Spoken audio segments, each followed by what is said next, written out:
Good evening and welcome to Adoption Happy Hour presented by NAAP, the National Association of Adoptees and Parents. Our mission is to unify the adoption community and amplify diverse voices through dialogue, education, connection, and healing.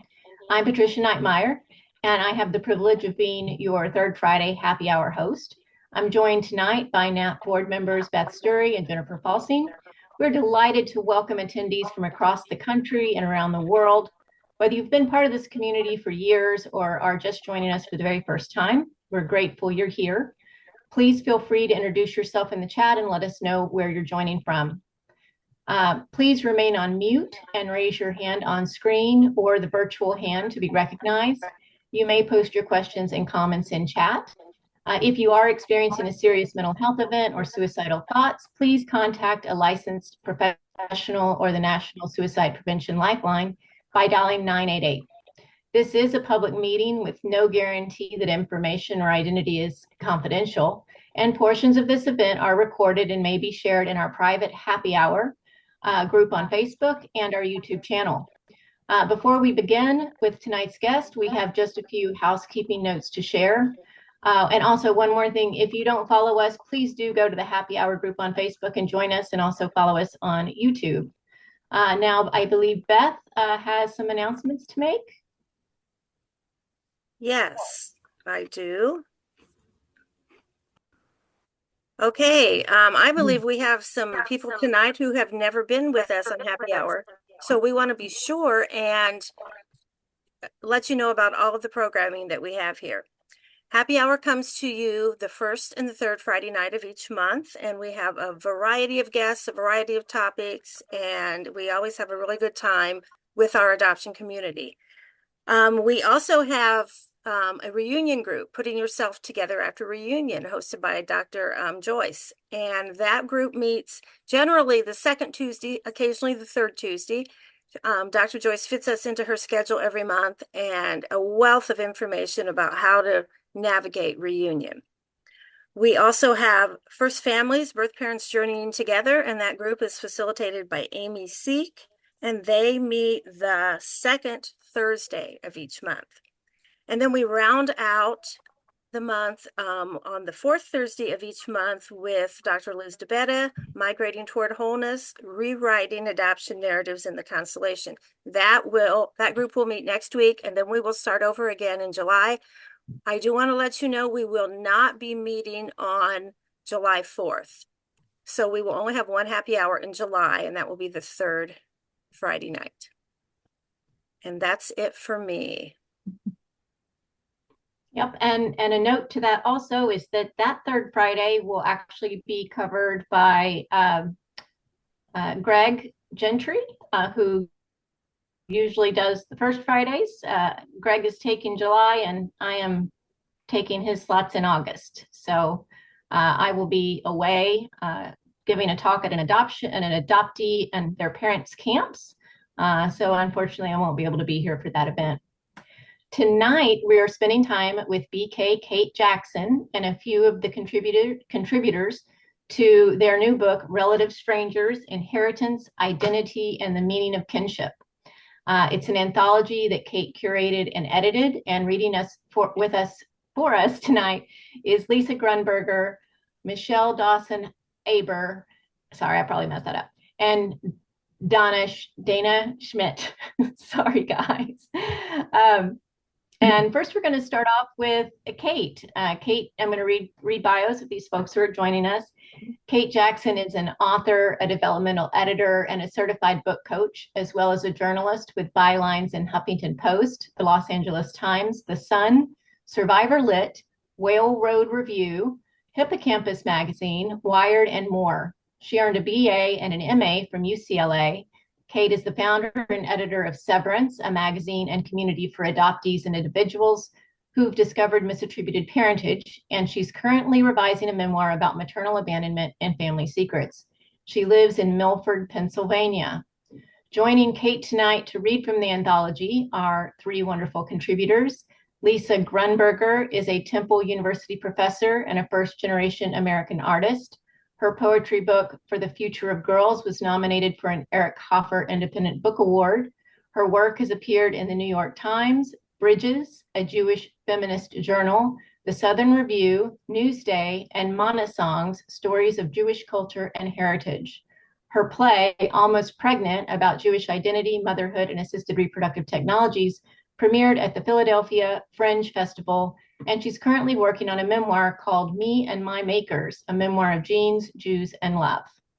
Michelle Dawson-Hebert writes about family secrets, identity, and step adoption. Her work has appeared in the New York Times, The Manifestation, Salon, Oldster Magazine, and the Brevity blog, and she's appeared on NPR's This American Life and CBC's Tapestry.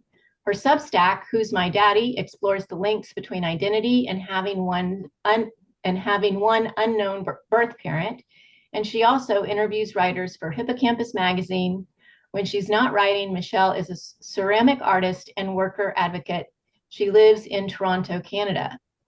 Dana Schmidt is a ceremonialist, medical aid and dying volunteer, and adoptee living in the Pacific Northwest. She writes about grief and loss, adoption, and ceremony, with work appearing in The Sun, Severance, Raven Chronicles, Bending Genres, OK Donkey, and Adoptee Voices, as well as in Maggie Oman Shannon's Crafting Love, Sharing Our Hearts Through the Work of Our Hands. Dana is currently seeking representation for her debut memoir about family secrets and the power of wishcrafting to shape our lives. So I think we're going to start this evening with a reading from Kate, but first I'd like to read a blurb from Dani Shapiro, who's the author of Inheritance. Dani says about this book, in this groundbreaking collection of essays, B.K. Jackson has assembled a group of writers who, while wildly different, share a profound truth in common, a truth that was kept from them all their lives. If you ever wondered what it might be like to have your life upended by a DNA discovery, as so many thousands of us have, this book is for you. If you've been affected by a DNA discovery that has brought you to your knees, run, don't walk. Press this book into the hands of anyone who asks, what difference does it make? The answer to that question is in these pages. I just thought that was a fantastic piece of praise from Dani Shapiro. And so welcome, everyone. And I will hand it over to you, Kate. Thanks for having us. I really appreciate that. And thanks, too, for reading that. That was a wonderful thing to have. It occurs to me, hearing that it makes it sound like everything in the book is about DNA surprises, which is not entirely the case. The book is about the revelation of family secrets, and that has been happening since time began. I think these secrets have come out as long as there have been people, but it's only now through DNA testing that they're becoming so incredibly prevalent. It's millions and millions of people. So the book is about... I'm sorry to interrupt you, but I don't know if it's just me, but I'm having a little bit of a hard time hearing you. Are you? Let me see if I can bump my volume up. Maybe I can try these wonderful headphones that Michelle sent me. See if that helps. Sorry about that. That's a little better. Okay. It's a little better? Okay. Yeah, actually a lot better. Okay, I think this is wiggling out. Oops, okay. All right, you can hear now? Yes, Okay. much better. All right, okay. So the book is about the revelation of family secrets and the consequences of those revelations. And I just want to read the last couple paragraphs of my introduction because it sets up my purpose in doing this, and then let our contributors tell their stories, which really shows what it's all about. We tell a lot of different stories in here, but the common feature in all of them, I think, is longing, and longing to know where we come from and longing to know what our secrets are. So those who haven't had these experiences may not understand the longing or the compulsion to identify and seek biological relatives. Even in a time and place where genealogy is a national pastime, family is revered, and lineage is a source of pride, adoptees are labeled ungrateful and NPEs selfish for wanting to know their genetic identity and for reaching out to biological family. As one contributor observes, when we express the desire, there's a growing chorus of people who would ask us, why does it matter? It's my greatest hope that this anthology answers that question and makes those outside of the community of adoptees and NPEs and donor-conceived people more aware of the genetic privilege they enjoy and thus more understanding of its lack. As a result, perhaps when strangers reach out, They won't be turned away, but rather will be embraced with curiosity, empathy, and love, so relative strangers can become simply relatives. That's beautiful. Thank you. Beautiful. And it's so needed. It's absolutely needed in this It is. community. It is so needed. The blank stares that I have gotten from so many people when I've tried to explain what I'm writing, why I'm writing it, why it's needed. Yeah. So, Despite the fact that it's so incredibly common. Yeah, absolutely. Yeah. So I believe we're going to begin this evening with a reading from Dana. That's right. Yep. Great. Thanks, Patricia, for hosting this happy hour and for having us all on to chat about the book. So I'm going to just include a little, some snippets from my piece in Relative Strangers. And so to just tee that up a little bit, this piece occurred in fall of 2019 when I had traveled up to Canada to visit my daughter in university in Vancouver. And I was going because in the previous spring, I had reunited with my paternal birth family via DNA testing. And I was able to be in reunion with my aunt who, sadly shared the news that my birth father had died 27 years prior. So in essence, I was going up to sort of retrace his steps of where he was found in Stanley Park, dead. And so I wanted to visit Stanley Park and the site of his last day, retracing. So that's, with autopsy report in hand, my daughter and I went to do that. So just, I guess to just jump right into it. And what is the title? The title of my piece is called Hungry Ghost. Okay. I'd almost given up finding my birth father when I sent my saliva sample to the Ancestry.com lab last spring.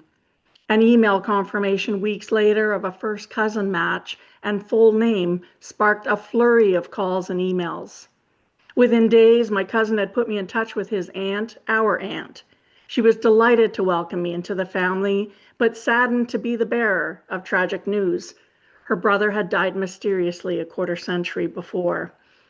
A few days before making the trip to Vancouver, when this aunt read my birth father's autopsy report aloud to me over the phone, a lone tear dripped from the corner of my eye like hot wax. The sorrow I felt then had morphed into a numb stoicism that is the lived experience and complicated grief of every adoptee I know. I'm mourning a man I was never destined to meet. When I reunited with my birth mom in 1998, I thought that meant that I'd find my birth father too. I was wrong. Her high school hookup in the spring of 1965 remains for her a dim memory. So that was just one of the blurbs from my piece. And so the very first thing my daughter and I did that weekend was we went out for dinner, and then around the corner from our dinner spot was where my birth father had lived. So I wanted to see the house. Looking up at this heritage house, I envisioned him walking away from it on the morning of his death. Did he head out purposefully, I wonder, or did he stop at the very place I'm standing and sneak one last glimpse back? Did he remember he'd left his eyeglasses at home? Jonica interrupts my wistful reverie. I can't believe he lived around the corner from my favorite restaurant and in my exact neighborhood. I mean, what are the odds I'd end up in the city we weren't even from, and then to live blocks away? I know. And here's what's stranger still, I said. Your dad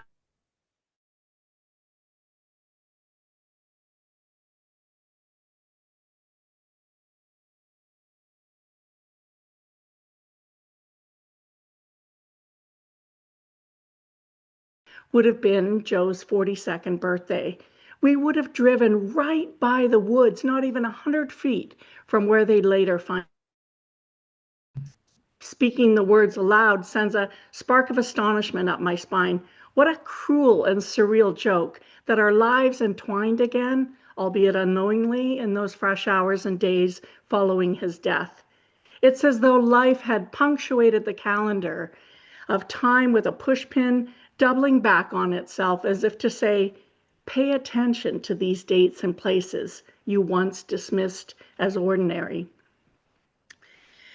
So that was the night prior. And then the next day, it was a cloudy day, a moody day. So the two of us drove to Stanley Park and went to do that work of what I call putting flesh to bones. My daughter and I drive through the old growth forest on the eastern side of Stanley Park, getting closer to the place where Joe had lain prone as though asleep an entire month before having been found by a jogger. Discovering a little trail leading into the thicketed trees, we duck our heads under the overhanging branch and step into the woodland cove. Maybe this was it, I say to Jonica, but it's impossible to know for sure without a map, and an X marks the spot. The coroner had concluded that no cause of death could be determined. Foul play did not seem to be a factor, but who can ever know? Maybe he had an underlying heart condition. Maybe he choked on something he swallowed, like a grape or a peanut. Or maybe the answer had something to do with the prescription pill bottle found at the scene. A sudden gust of wind grabs the corner of my shawl and makes me shiver, an invitation for me to wrap it around my shoulders, exhale, and give myself a hug. I recall the superstition about shivers being a premonition of someone walking on your grave. Here on the unceded territory of the Musqueam, Squamish, and Tsleil-Waututh people, we are standing atop the bones of ancestors who came before. Here at the northernmost spot of Stanley Park, his most beloved nature spot, I am standing amongst his remains that have long since been enfolded back into the earth. I have no bone fragments as oracles for what happened and why. What I do have is an inheritance of documents about a hungry ghost, my birth father, that distant yet immediate stranger whose genes, memory, questions, and dreams for a better future I now carry. It'll never be enough, these intangibles, this pilgrimage, and the phantom father I've plucked from life's lost and found bin. Maybe that means that I, the one with the endless well of grief and unrequited longing to know and love my father, am the hungry ghost. Genetics aside, the only things I'll ever have to claim of this man are an autopsy report, some sepia photos, and a handful of story snippets from his siblings and ex-wife. Yet on my return home, when the customs agent asks if I have anything to declare from my trip, I opt instead for the simplest truth. Nope, nothing. Wow, that was absolutely fantastic. Thank you so much. Talk about chill bumps and synchronicities. I mean, and one of the lines two lines you said, mourning a man I was never destined to meet. That's so tough and beautiful. And pay attention to dates and places you once dismissed as ordinary. I know that feeling too. When you come into reunion, how suddenly places and dates that you paid no mind to suddenly mean so much. Exactly. Yeah. Thank you so much for sharing that with us. It was beautiful. Thank you. I'm sure at the end we'll all have different questions. So pull out your pens and mark them down because we're going to move on because we've got 30 minutes left and I want to make sure we get to everybody. Okay, next up, Lisa is going to read for us. Thank you, Patricia. Dana, that was beautiful. I'm going to read a little snippet from the last essay in the book, and I wanted to thank Kate for making this beautiful book happen. And I think I might be an outlier in many ways. I never wanted to search for my genetic kin. It was meaningless to me, frankly. And I had no grief, no loss, no primal wound. I was a happy, happy adoptee. And actually, my childhood babysitter is here, Susan Rothschild, and she knew my parents, and they were extraordinary people. My father, my adoptive father, was a Holocaust survivor, and he was from Berlin. And you'll learn in the story that I read that it turns out my birth father was also a Holocaust survivor. So the book I'm writing, which is called actually The Girl in the Sailor's Suit. It's a search for my birth mother. Is really turns out to be more a Holocaust search, and a confluence of a double Holocaust inheritance. And if anything is my inheritance, not a wound at all, I'm kind of annoyingly well adjusted. It's that. So I go from being a kind of happy adoptee to a curious genealogist. And in this snippet from the book, I'm going to describe meeting my birth father for the first time. His eyebrows speak to me. So that's where my horizontal commas come from. Bernie, David says, behave yourself. You're meeting your daughter, Lisa. Who is Lisa? Susan's daughter, he says. She's a beautiful woman, Bernie says. I met Susan at the Fontainebleau in Miami Beach. She drove a 67 blue Oldsmobile, used to sit half naked on top of that car. I'm in Manhattan's theater district with my birth father, meeting him for the first time. Bernie Stein, child Holocaust survivor, womanizer, serial inseminator. I'm 52 years old, and I've come here because, well, it's complicated. I hadn't intended to search for him. I found him because I did a genealogy test, in spite of my own skepticism about tests that use saliva as a way to define identity. There's a myth in our culture that if we find our origins, we'll know ourselves. Tell me where I come from, and I'll tell you who I am. Yeah, right. I always liked Woody Allen's retort, I am at two with nature. I was the happy adoptee, content with the origin stories my mother had told me. I didn't need to search for my real parents. They had already raised me. By the time I met my husband, both of us were orphans. So when our 6-year-old daughter steps off her school bus in tears with her unicorn knapsack announcing, it's Grandparents' Day, give me grandparents, I couldn't spit into a little plastic vial fast enough. My own skepticism about genealogy tests, algorithms, and identity suspended. When I returned from my first visit, I asked my husband, should we adopt Bernie? I'm ambivalent about Rachel and Bernie meeting. He's unpredictable, undomestic, unshaven. He didn't raise any of his 3 children. Can I come with you on your next trip? Rachel asks, my daughter. How can I explain to my daughter Bernie's not grandpa material? As even his son says, you were lucky. You were not raised by wolves. Bernie was wild, sex, drugs, women. He'd been addicted to cocaine in the 80s, worked for mafia boss Meyer Lansky. I didn't want to raise her expectations. On my second visit to his rent-controlled apartment, which my mother and I had passed hundreds of times on our trips to Manhattan, Bernie announces, I want to see my granddaughter. What's her name? Rachel. You should change her name, darling. It's too Jewish. My adoptive father would never have said anything like that. He was a Berlin-raised secular Jew who, like Bernie, also survived the Holocaust. He was gruff. He wasn't gruff. He was quiet. So when Bernie introduces me as his daughter, I recoil at the word. It would be to trivialize my father, Robert, to refer to me as Bernie's daughter. I decide to call him Père Sperm, as he would suddenly speak French with me, due, I imagine, to his dementia. The more I learn about him, the less I'm inclined to let Rachel meet him. But at home, I scotch tape a photo of Bernie to my refrigerator beside a magnet of the Dalai Lama. My daughter asks, at 6 years old, so is that my grandpa? Pointing to the Dalai Lama. This delights and unsettles me. She's constructing her own taxonomy, trying to make sense of this brave new world of biological to relatives like I am. Bernie was the first of what became a motley tribe of biological kin I call the spit people who I meet. Over the next year, I'll do a push me, pull me dance with them, wavering between disenchantment and intimacy. 3 months after finding Bernie, I'll find my birth mother's half-sister.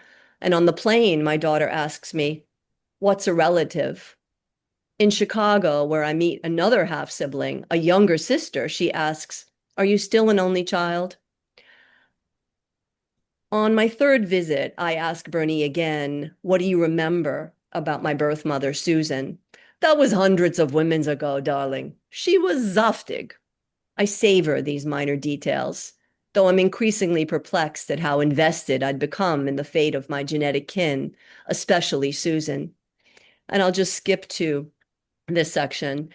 How uncanny, unheimlich, Freud called it, that 52 years after he had sex with a woman named Susan, the baby born from that fleeting union would come to visit him.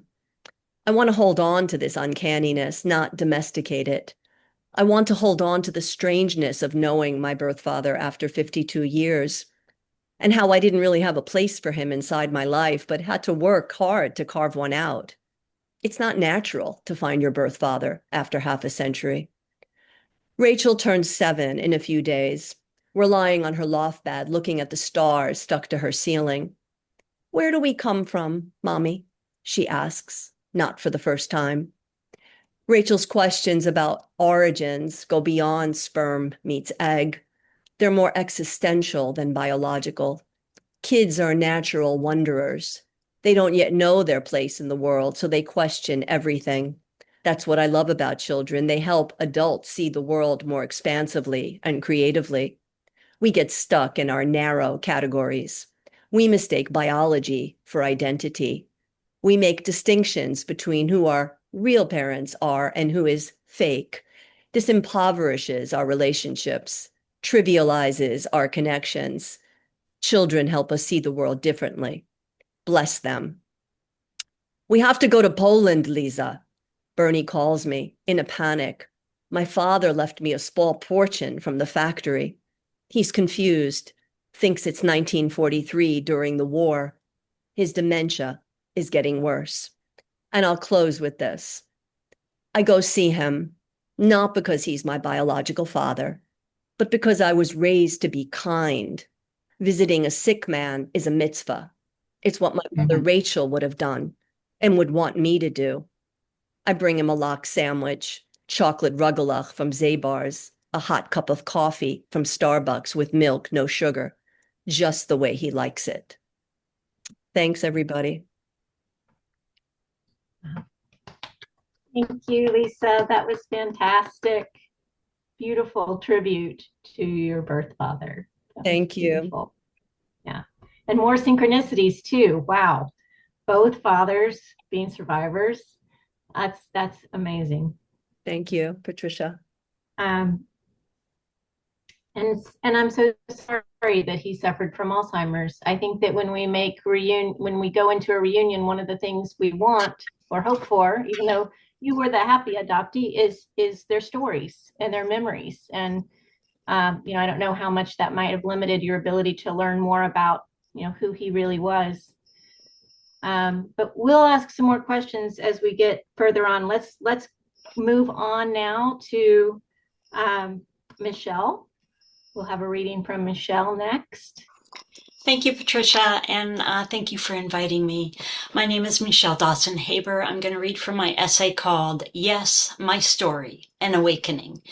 I don't think it needs any setup. It's pretty self-evident.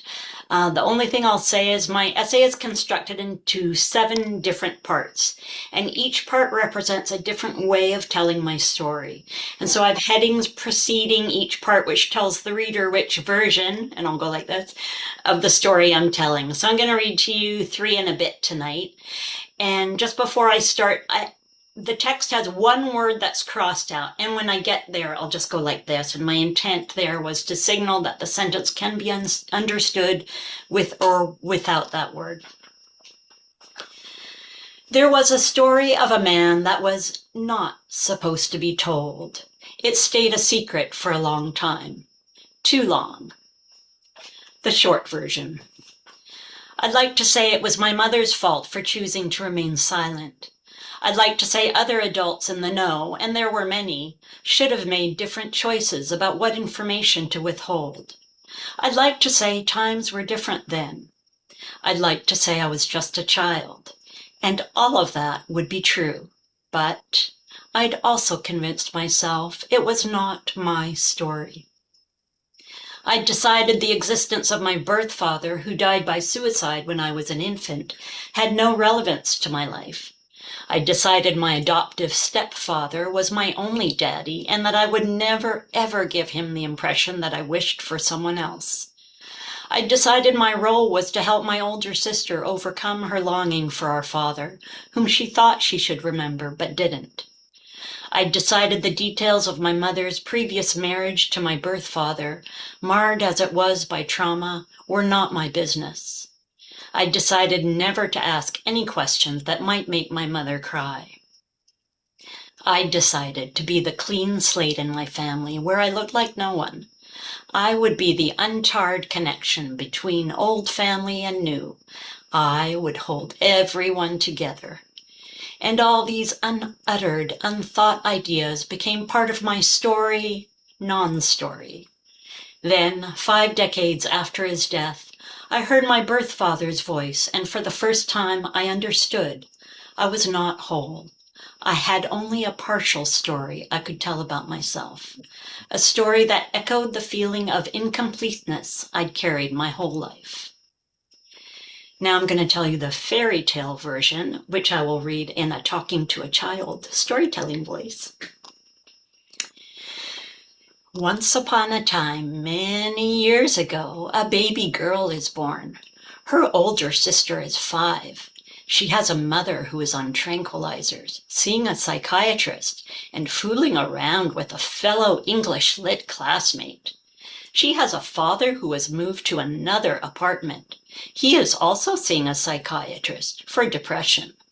The father stops taking his pills. Then, when the baby girl is 3 months old, he takes them all at once. In his last letter, he asks his wife to lie about how he's died. She does at first. Then she stops talking about it. She marries the English lit classmate, and he adopts the 2 girls. They go to court to change the girls' birth certificates. The girl's mother believes or hopes with all her heart that the past can be erased. As the baby girl grows, she questions nothing until one day something magical happens, and then she begins to question everything. And so now I'm going to jump ahead to probably the one you want to hear, which is the what exactly happened version. It was 2018 and my sister was living in England. A new friend of hers had offered to digitize our birth father's old reel-to-reel audio tapes. She and I assumed the tapes would be of his opera singing, and since I was not an opera lover, I wasn't particularly interested. They were recordings of his music, but the real surprise was the recordings of him just talking in a variety of settings. My sister called to play them for me. I wasn't expecting to be moved. I'd spent a whole lifetime convincing myself that it was she who needed to fill the gaping hole of ignorance and absence, not me. I heard him speak to her in a sing-song, child-friendly voice. I heard him discussing feeding schedules with our mother. I heard him kibitzing with his friends.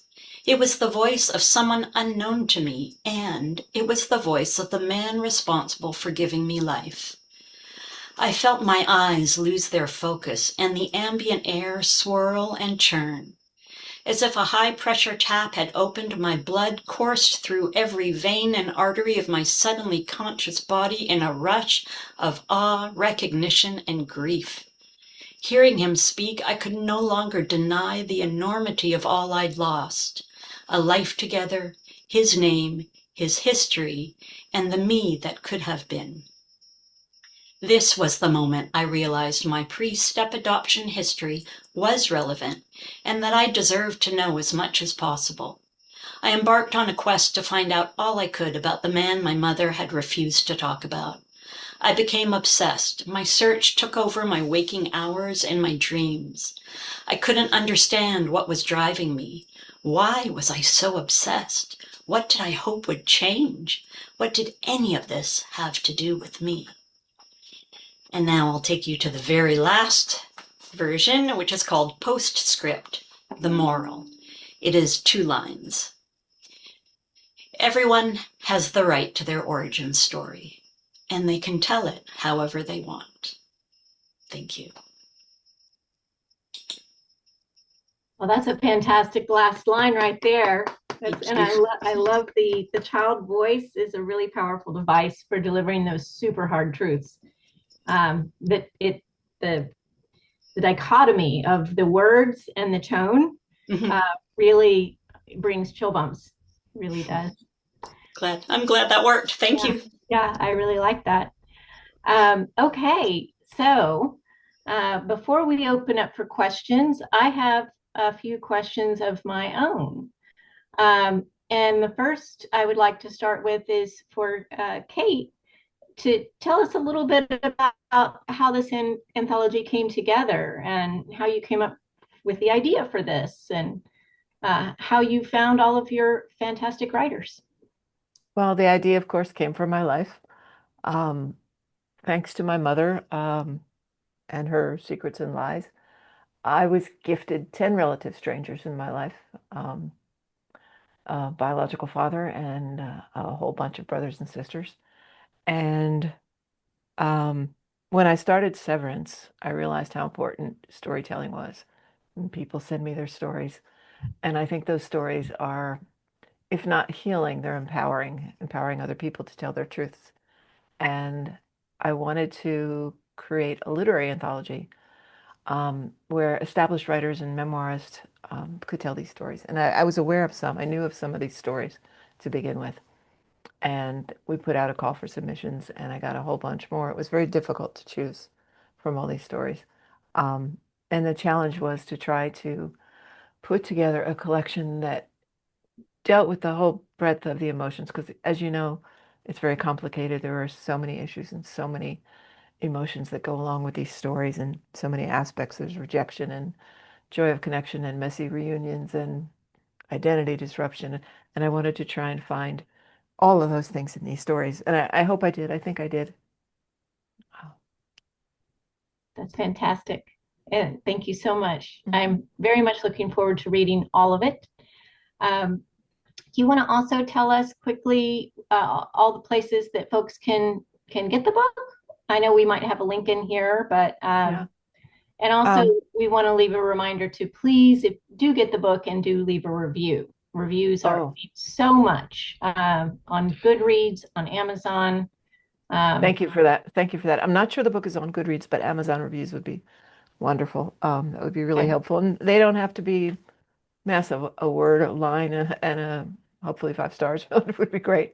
Um, I put on my website several QR codes to make it easy to order. So people who want to order from Amazon or Bookshop or from the publisher or Barnes& and Noble can do it just by going there. And that's at bkjacksonwriter.com/book. And if they go there, they can also see all these events, these podcasts. We've done a lot, and we'll next week, I think another 4 or 5 are coming out. And we've got a little book tour started, and those are all listed on that page as well.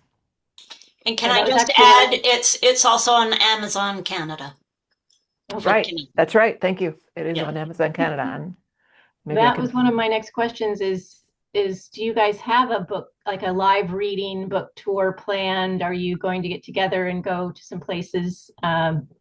We are we are doing it somewhat together and somewhat separately since we are all over the country. Our contributors are spread all over. I wasn't expecting this to happen, but we do have about 8 book events at this point, and I'm hoping to get more. 5 of us are going to New York City in July, and that will be very exciting. Um, there's one in Miami. There will be one in Highland Park, Illinois, one here in my little town in Milford, Pennsylvania, and one in Doylestown, Pennsylvania. I'm sure I'm forgetting something, and I hope there will be more, but they are all listed on the website too. That's And great. each of the, I'm trying to set up others in places where we have some contributors who can do their own readings. And how many total contributors did you have? 28. 28. 28 plus, and I'd like to throw out a little shout out, if I may, to Libby Copeland, who provided us with an incredible foreword. And Libby, for anyone who doesn't know, is the author of The Lost Family: How DNA Testing is Upending Who We Are, which is, I'm sure, the standard book on that topic. She's remarkable, and she generously provided the foreword. That's wonderful. Uh, Okay, great. Well, you know what? I think we're going to open it up a little early to questions here. So, anyone have a question? I'm ready to ask folks to raise their hands and see who we get. At this time, we will stop the recording and then continue with the Q&A. The recording is stopped.